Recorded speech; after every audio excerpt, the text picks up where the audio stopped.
Okay, Assalamualaikum warahmatullahi wabarakatuh. Hari ini kita akan belajar tajuk peranan sistem endokrin. Okay, apa itu sistem endokrin? Sistem endokrin ni dia melibatkan hormon lah. Okay, sistem endokrin terdiri daripada kelenjar endokrin. Okay, kelenjar endokrin yang mana dia tak ada dutus. Okay, macam mana dia rembeskan dia punya hormon adalah dengan dia rembes terus ke dalam aliran darah. Okay, so darah yang akan angkut hormon ke organ sasaran. Okay, dia melalui salur darah lah. Okay, hormon, apa fungsi hormon? Hormon berfungsi untuk kawal atur segala aktiviti dalam tisu badan. Okay, yang mana kawal atur ini tak dapat dilakukan oleh sistem saraf. So hormon lah yang akan bertindak. Sebagai contoh, okay, pertumbuhan, pembiakan, kitar haid, perkembangan ciri seks sekunder, semua ini saraf tak boleh jalankan. So siapa yang jalankan adalah sistem endokrin. Okey, apa beza antara sistem saraf dengan sistem endokrin?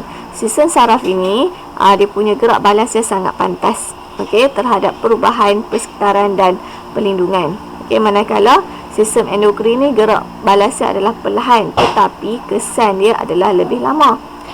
Okey, sebab saraf ni dia perlu cepat kita nak bertindak. Untuk kita contoh kalau aras glukosa, kalau tindakan dia lambat, aras glukosa contoh kalau macam nak buka pintu, bunyi rasanya lambat sampai tindakan dia, so lambatlah nak buka pintu semua. Tapi kalau sistem endokrin dia perlahan. Contoh dia perlahan, tapi contoh dia macam aras glukosa dalam darah. So hormon insulin akan dirembeskan. Lepas tu dia makan masa lah, untuk dia tukarkan glukosa kepada glycogen. Tapi kesannya lebih lama berbanding kalau yang sistem saraf dia cepat, tapi dia sekejap je lah, dia tak lama. Sistem endokrin pelengkap kepada sistem saraf untuk menjalankan pelbagai proses yang berlaku pada badan. Maksudnya mana yang saraf tak boleh, sistem endokrin akan jalankan lah. Kedua-dua sistem ini, sistem endokrin dan sistem saraf ini, dia pun sama-sama berfungsi untuk kawal keseimbangan persekitaran dalam, supaya sentiasa dalam keadaan yang seimbang lah. Sistem endokrin dan hormon. Sistem endokrin manusia terdiri pada kelenjar. Semua kelenjar ni lah kelenjar endokrin ni kita panggil kelenjar ini kelenjar endokrin lah, iaitu kelenjar pituitari, kelenjar thyroid, kelenjar adrenal, pankreas dan ovari atau testis. Semua ni kamu kena tahulah kedudukan semua kelenjar-kelenjar ni. Kelenjar pituitari. Kelenjar pituitari. Yang ni yang utama. Dikawal oleh hipotalamus di otak dekat sini ni. Kelenjar pituitari adalah kelenjar utama. Pasal apa kita kata dia kelenjar utama? Sebab dia merembeskan sebilangan hormon yang bertindak secara langsung ke atas organ sasaran. Dan dia juga berfungsi, dia rembes hormon untuk kawal rembesan hormon oleh kelenjar yang lain pula, oleh kelenjar endokrin yang lain. So satu dia sendiri rembes, satu untuk ke organ sasaran, satu lagi dia rembes untuk merangsang kelenjar yang lain untuk rembeskan hormon. Bawah ni kita tengok kedudukan dia lah. Ini adalah hipotalamus. Hipotalamus bukan kelenjar endokrin. Dia yang akan menghubungkan sistem saraf dengan sistem endokrin. Supaya dia dapat kawal aktiviti kelenjar pituitari. Kelenjar pituitari, dia mengawal atur proses fisiologi seperti tekanan osmosis darah, pertumbuhan, serta merembeskan hormon yang mengawal atur aktiviti kelenjar endokrin yang lain. Kelenjar thyroid dekat sini. Pituitari dia dekat dengan otak. Yang ini kelenjar thyroid. Dekat sinilah. Kelenjar thyroid dekat kamu punya leher tu. Dekat tekak tu. Okey, merembeskan hormon thyroxina yang mengawal atur metabolisme badan. Okey, yang ini adalah pankreas.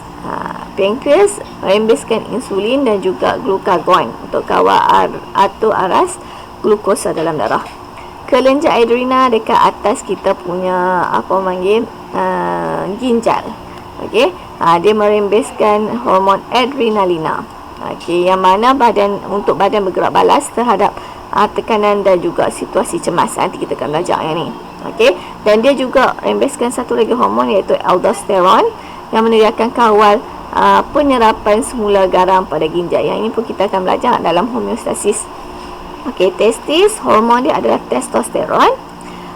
Ovari, hormon dia adalah estrogen dan progesteron. Okey, sekarang kita tengok dengan lebih detail lagi setiap fungsi fungsi hormon. Okey, kita tengok dulu kelenjar pituitari. Ini adalah hormon yang akan dirembeskan oleh kelenjar pituitari. Okey, yang ini adalah proses fisiologi ni, maksudnya proses homeostasis yang kita kawal atur suap balik negatif tu. Okey, yang pertama hormon antidiuresis ADH. Okey, kalau dalam periksa nak tulis ADH, first kali kalau nak essay kena tulis nama penuh dulu, baru kemudian boleh guna ADH. Okey. Okey, sebelum tu kedudukan ni kamu kena ingatlah, kadang-kadang dia minta kita label. Okey. Okey, merangsang. Apa fungsi ADH ni? Merangsang penyerapan semula air di tubuh ginjal. Yang ni kita akan belajar nanti dalam penyerapan semula air di ginjal lah. Okey, penyerapan air penyerapan air di ginjal lah, penurasan apa semua tu. Okey, homeostasis. Okey, hormon perangsang thyroid merangsang sintesis dan rembesan thyroxina dari kelenjar thyroid. Okey, hormon inilah yang dirembeskan oleh pituitari untuk merangsang kelenjar thyroid untuk merembeskan hormon thyroxina. Yang ni. Okey, lagi satu fungsi adalah hormon perangsang folikel. Sama juga dia berfungsi untuk merangsang yang ini dia dirembeskan untuk merangsang perkembangan folikel dalam ovari dan perkembangan sperma dalam testis. Okey, kemudian hormon perluitinan. Yang ni hormon FSH, nanti kita akan belajar dalam pembiakan. Okey, hormon perluitinan LH merangsang pengovulan dan pembentukan korpus luteum dalam ovari. Ini pun sama, kita akan belajar dalam tajuk pembiakan. Dan kemudian adalah hormon pertumbuhan, yang mana dia merangsang pertumbuhan dan sintesis protein untuk pertumbuhan lah. Okey, kelenjar thyroid. Okey, kelenjar thyroid kat sini Okey, merembeskan hormon thyroxina untuk apa? Untuk kawal atur metabolisme badan. Ini untuk homeostasis lah, mekanisme homeostasis. Okey, dan juga membantu perkembangan mental dan fizikal pada kanak-kanak untuk pertumbuhan. Kelenjar adrenal, merembeskan hormon adrenalina.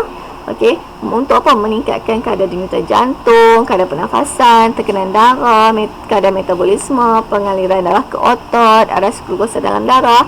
Okey, semua ini adalah untuk mekanisme homeostasis.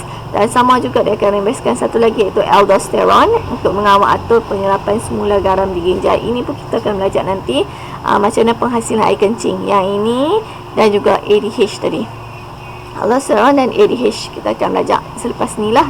Okey, ingat kalau hormon kita tak kata kelenjar adrenal mengeluarkan, kita kata merembeskan.